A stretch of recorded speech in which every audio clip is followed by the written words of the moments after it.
wabarakatuh. Kembali lagi bersama saya Hendro Julianto di Kawakiwi Podcast.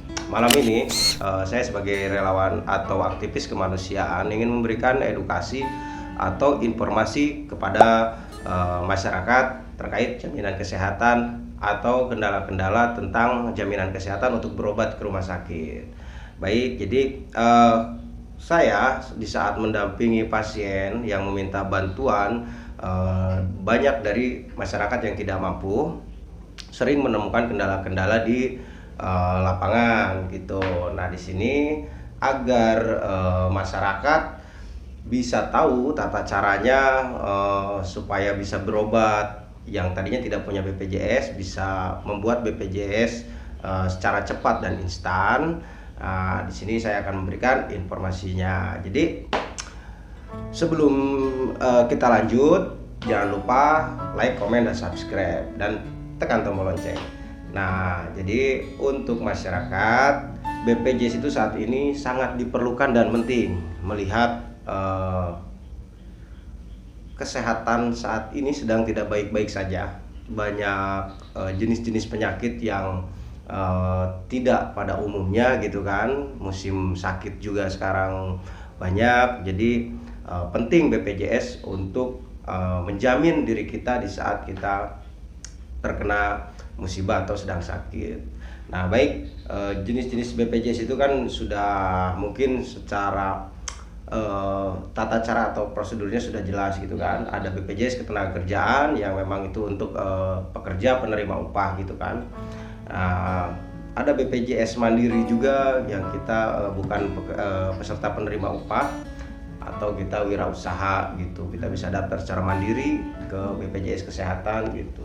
Ada BPJS yang PBI, penerima bantuan dari pemerintah. Jadi biayanya itu dibayarkan oleh APBD atau APBN gitu. Dan juga ada BPJS UHC gitu. Nah, ini yang UHC ini di Provinsi Jawa Barat baru Kabupaten Purwakarta yang sudah menjalankan program UHC. UHC itu adalah kepanjangan dari Universal Health Coverage, yang dimana seluruh warga negara berhak mendapatkan jaminan kesehatannya yang adil dan merata gitu. Baik, BPJS Mandiri ya, kalau misalkan ada pasien nih atau warga yang sedang sakit gak punya BPJS, nah di saat masuk rumah sakit ditanyakan oleh kasirnya mau pakai jaminan, di pendaftaran ditanya mau pakai jaminan kesehatannya apa, mau umum atau pakai BPJS. Kadang yang tidak punya BPJS kebanyakan kebingungan, karena kalau umum itu kita tidak bisa mengestimasikan atau menspekulasikan berapa yang akan dia bayarkan ketika harus keluar dari rumah sakit. Nah, untuk daftar BPJS Mandiri itu normalnya itu kita daftar ke BPJS Kesehatan 14 hari kerja baru bisa aktif atau dipergunakan setelah kita bayar iurannya gitu. Nah, itu kan sangat menjadikan kendala. Jadi BPJS-nya tidak bisa langsung dipergunakan. Nah, gitu. Tapi jangan khawatir. Nah, kalau bisa untuk masyarakat lebih baik sedia payung sebelum hujan. Maksudnya agar masyarakat di Purwakarta sekarang mendaftarkan diri sebagai peserta jaminan kesehatan atau BPJS gitu ya, yang program pemerintah yang sangat bagus untuk menjamin kesehatan kita di saat kita sakit gitu. Tapi seperti yang tadi, BPJS Mandiri itu kita daftar 14 hari kerja baru aktif. Nah, bagaimana ketika masyarakat tidak mampu atau miskin yang terkendala tidak punya BPJS? Nah, kita bisa mempergunakan UHC ini. UHC ini yang penting syaratnya satu, bagi saya sebagai aktivis kemanusiaan, yang terpenting adalah nyawa pasien. Tentang biaya atau jaminan kesehatan itu nomor sekian gitu. Jadi jangan dulu kita berpikir A, B, C, D. Yang penting kita masuk aja dulu, selamatkan dulu nyawa pasien. Administrasi pemberkasan itu nomor sekian gitu. Karena di rumah sakit itu memberikan waktu 3 kali 24 jam atau 3 hari untuk kita mengurus jaminan kesehatan gitu.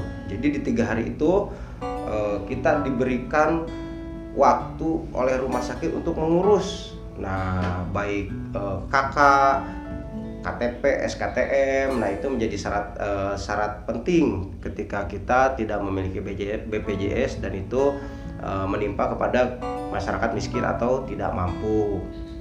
Nah, bagaimana cara untuk kita bisa menggunakan UHC ini? Satu, syaratnya pasien harus dirawat inap gitu. Itu satu, karena syarat dari UHC pasiennya ini harus dirawat inap. Terus persyaratan apa lagi yang agar bisa mengaktifkan UHC ini? Satu, fotokopi KTP 2 lembar. Kedua, fotokopi KK 2 lembar.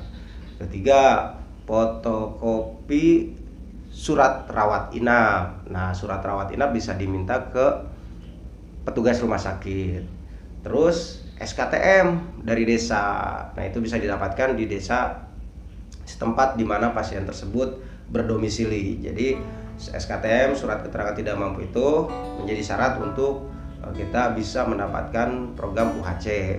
Nah, setelah persyaratan-persyaratan tersebut sudah dipenuhi, nah lalu bisa dikomunikasikan ke dinas sosial gitu, diajukan ke dinas sosial di kabupaten di mana pasien tersebut tinggal gitu. Tapi kalau UHC kalau UHC itu di Jawa Barat baru Kabupaten Purwakarta, jadi khusus untuk warga Purwakarta ke dinas sosial di Kabupaten Purwakarta gitu, bisa diantar.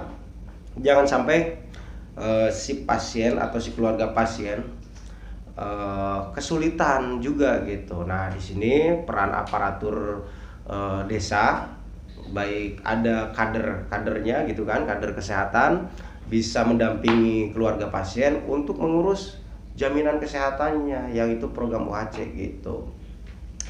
Nah, nanti UHC ini 1 hari langsung bisa diaktifkan atau langsung di cover oleh BPJS, dan kedepannya akan memiliki kartu BPJS si pasien tersebut. Nah, jadi setelah persyaratannya dipenuhi, langsung diserahkan ke dinas sosial untuk diajukan. Nah, kalau tidak ada kendala atau masalah dari kartu keluarga dan berkas yang lainnya, insya Allah 1-2 hari bisa langsung aktif program UHC-nya gitu. Jadi untuk masyarakat di Purwakarta, jangan sampai ada yang takut untuk berobat. Ketika masyarakat miskin, jangan sampai takut untuk berobat. Masih ada program cara-cara lain, dan juga saya harap peran aktif dari pemerintahan desa untuk mendampingi keluarga pasien ataupun membantu pasien tolong lebih dimaksimalkan lagi, karena ada beberapa desa yang kurang proaktif membantu si pasiennya gitu. Jadi kan ini tugas dari beliau gitu. Selain relawan hanya sifatnya mendampingi kendala di rumah sakit, nah untuk hal-hal lainnya itu harapan saya dari pemerintahan desa bisa lebih proaktif membantu warganya yang sedang tertimpa musibah gitu. Baik, mungkin itu saja edukasinya. Kalau misalkan tetap kurang paham atau belum lebih jelas, bisa nanti WA ke nomor WA saya, bisa kontak ke nomor WA saya atau nomor telepon saya. Bila mana ada kendala, bisa catat nomor telepon saya, nanti ada di kolom komentar ataupun nanti ada di layar video yang sedang kita tayangkan ini gitu kan. Oke, segitu saja edukasi atau informasi yang saya berikan. Insya Allah gambarannya memang atau rule-nya memang seperti itu yang harus dijalankan. Walaupun secara edukasi formal saya belum baca tentang aturan-aturan BPJS, tapi saya mendapatkan ilmu ini secara otodidak sebagai aktivis kemanusiaan gitu. Dan ini sudah saya sering lakukan untuk membantu masyarakat miskin. Ada tambahan juga untuk BPJS, ada lagi program dari BPJS yaitu BPJS Perisai. Nah, BPJS Perisai ini bisa daftar dari BPJS Ketenagakerjaan. Jadi seperti pedagang kaki lima, ojek pangkalan, terus tukang bubur, mau petani gitu. Intinya bukan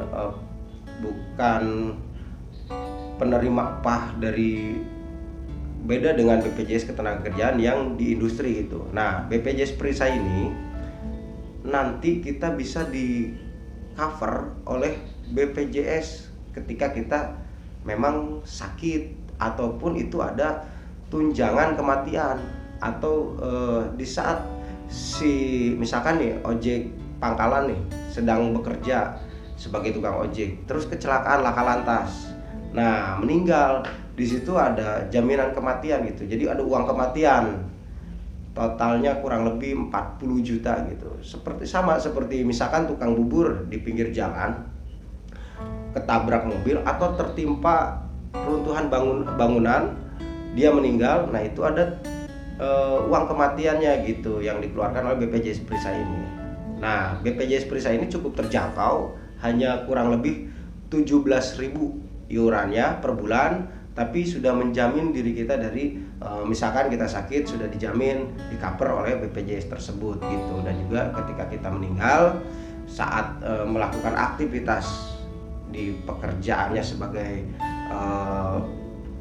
masing-masing jenis pekerjaannya itu nanti ada tunjangan atau uang kematian dari BPJS Perisai. Baik, cukup sekian dulu informasi dari saya tentang jenis-jenis dan tata cara mempergunakan BPJS UHC dan juga BPJS Perisai. Terima kasih. Kita tutup. Wabillahi taufiq wal hidayah. Wassalamualaikum warahmatullahi wabarakatuh. Tetap pantengin terus, tonton Kawak Kiwi Podcast.